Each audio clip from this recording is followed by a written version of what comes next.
ഹരി ഓം. ഖണ്ഡം 3 ഗിരിരാജഖണ്ഡം. അധ്യായം 3 ഗോവർദ്ധനോദ്ധാരണം. ബഹുലാശ്വനും നാരദനും തമ്മിലുള്ള സംഭാഷണം തുടരുന്നു. ശ്രീ നാരദൻ പറഞ്ഞു, ഞാൻ ദേവലോകത്തിൽ ചെന്ന് ദേവേന്ദ്രനെ കണ്ടു. ഇന്ദ്രയാഗം മുടങ്ങിയ കാര്യവും ഗോവർദ്ധനപൂജ നടന്ന മഹിമയും വിശദമായി അദ്ദേഹത്തോട് അറിയിച്ചു.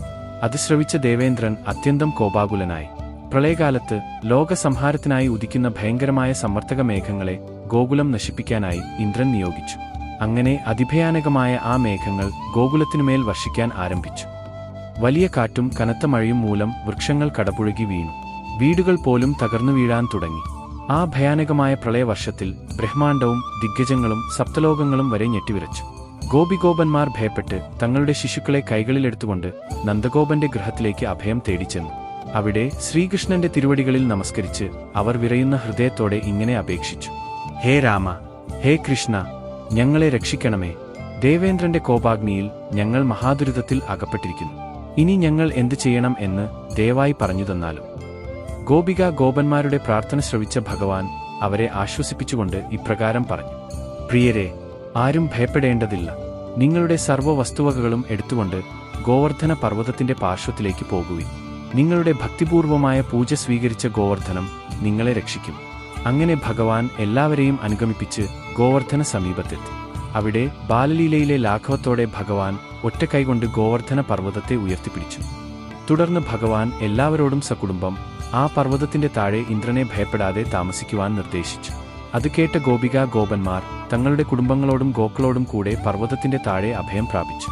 ശ്രീകൃഷ്ണൻ സഹായത്തിനായി ബലരാമനും മറ്റു ഗോപന്മാരും അവരവരുടെ വടികൾ ഉയർത്തിപ്പിടിച്ച് പർവ്വതത്തെ താങ്ങി നിർത്തി. സുദർശനചക്രം മുകളിൽ നിലകൊണ്ട് മുകളിൽ നിന്ന് ഒഴുകിയെത്തിയ ജലം മുഴുവൻ കുടിച്ചുവറ്റിച്ചു. അതേസമയം അനന്തശേഷൻ താഴെ ചുരണ്ടുകിടന്ന് 4 ദിക്കുകളിൽ നിന്നുമെത്തിയ ജലപ്രവാഹങ്ങളെ തടഞ്ഞു നിർത്തി.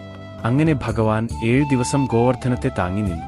എന്നിട്ടും ക്രോധത്തിൽ അന്ധനായ ഇന്ദ്രൻ തന്റെ ദേവസൈന്യത്തോടൊപ്പം ഐരാവതത്തിൽ ആരോഹണം ചെയ്തു വൃന്ദാവനത്തിലെത്തി. വ്രജഭൂമിയെ സംഹരിക്കണമെന്ന ഉദ്ദേശത്തോടെ ഇന്ദ്രൻ വജ്രായുധം കയ്യിലെടുത്തു. എന്നാൽ അതേ നിമിഷം തന്നെ ഭഗവാൻ ഇന്ദ്രന്റെ ഭുജങ്ങളെ മരവിപ്പിച്ചു. അതോടെ ഇന്ദ്രൻ ഭയത്താൽ പലായനം ചെയ്തു.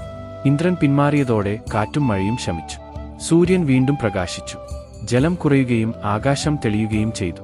പക്ഷികളും സർവ്വജീവജാലങ്ങളും സന്തോഷഭരിതരായി.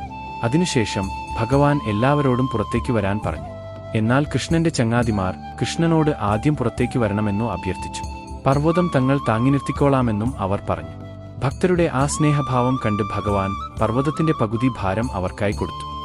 എന്നാൽ പർവ്വതത്തിന്റെ ഭാരം സഹിക്കാനാകാതെ ബലഹീനരായ ഗോപന്മാർ തളർന്നു വീഴാൻ തുടങ്ങിയപ്പോൾ ഭഗവാൻ അവരെ സാവധാനം പുറത്തേക്ക് മാറ്റി. ഗോവർദ്ധന പർവ്വതത്തെ വീണ്ടും യഥാസ്ഥാനത്ത് പ്രതിഷ്ഠിച്ചു.